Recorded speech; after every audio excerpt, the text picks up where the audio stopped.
All right, let's turn over to our first alert weather now. We talked about it earlier. The sun is finally up in the sky. And for those that are running the Boston Marathon, that is also on the forecast at this point.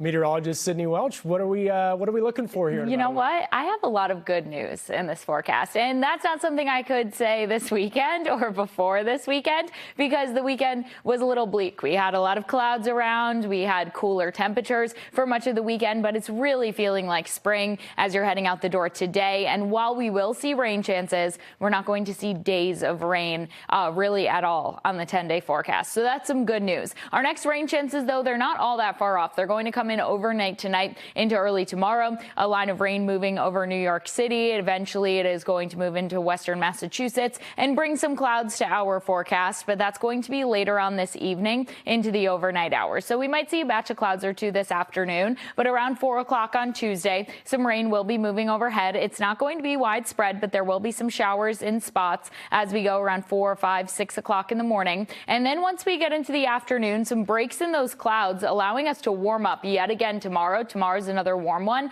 and we're going to see the potential for an isolated thunderstorm or two, which we haven't seen in quite some time. So we do have to keep an eye out for some rumbles of thunder, some pockets of heavy rain developing, mainly afternoon and early evening for your Tuesday. And then we'll see that clearing out as we head into Wednesday. Clear skies coming our way Wednesday and Thursday. So across the board, the Commonwealth, Massachusetts, southern New Hampshire, most of New Hampshire and Vermont do have that potential for an isolated thunderstorm. So a few thunderstorms will be possible across southern New England and even parts of northern New England. But as we go into our evening, once things cool off a bit, that threat will diminish. And it doesn't look like we'll have too much as far as those thunderstorms are concerned, maybe one or two popping up in the area. So the next 7 days, only expecting about 1/10 of an inch to 1/2 an inch of rain across the next 7 days. So not much as far as rain chances go in these next few days. Tuesday is looking like it could be wet, and then we do have the potential for rain on Saturday. So this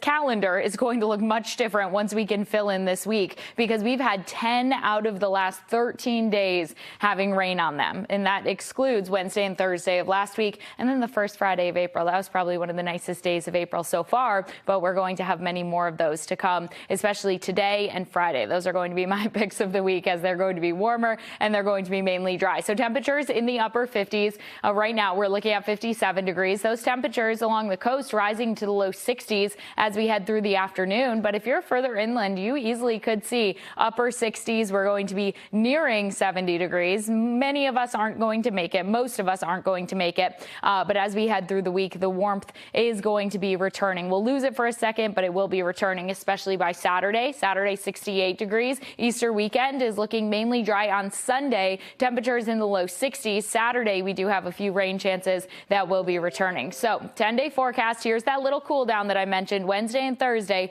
will be in the low and middle 50s, but this is right where we should be for this time of year. Around 56 degrees is the normal. And then Friday, 63 high temperature. We're going to see that sunshine in the picture for many days this week, Wednesday, Thursday, and Friday. And then those rain chances return Saturday, but things look mainly dry Sunday, and then Marathon Monday. Temperatures in the low 40s to start off the morning, low 60s, a little warm in the afternoon, but we will have dry skies. At least it looks that way right now. And much of the following week, we're going to see that dry pattern continuing. I know me and thousands of other runners are glad to hear that. Thanks, Sydney.